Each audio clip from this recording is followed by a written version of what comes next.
নিজের হাতে যদি বড়ই পারা যায় কতই না মজা লাগে, তাই না? কতই না শান্তি লাগে। আর যদি বড়ই হয় আবার টক বড়ই, আর টক বড়ই খেতে কার না ভালো লাগে? টক বড়ই খেতে তো আমার ভীষণ ভালো লাগে। হ্যালো এভরিওয়ান, আসসালামু আলাইকুম।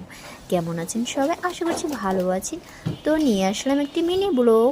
দেখেন, গ্রামের বাড়িতে কিন্তু বড়ই গাছ থেকে আমি নিজের হাতেই কিন্তু টক বড়ই আমি পেরেছি। দেখুন কতগুলো বড়ই গাইস, এই বড়ইগুলো দেখেই কিন্তু আমার জিভে পানি আসছে, ঠিক আছে?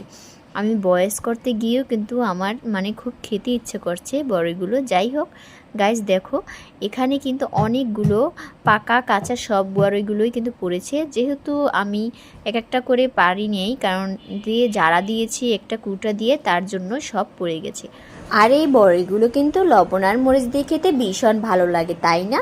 তোমাদের কেমন লাগে কমেন্ট করে জানাতে পারো। আজকের মতো টাটা, বাই বাই, আল্লাহ হাফেজ।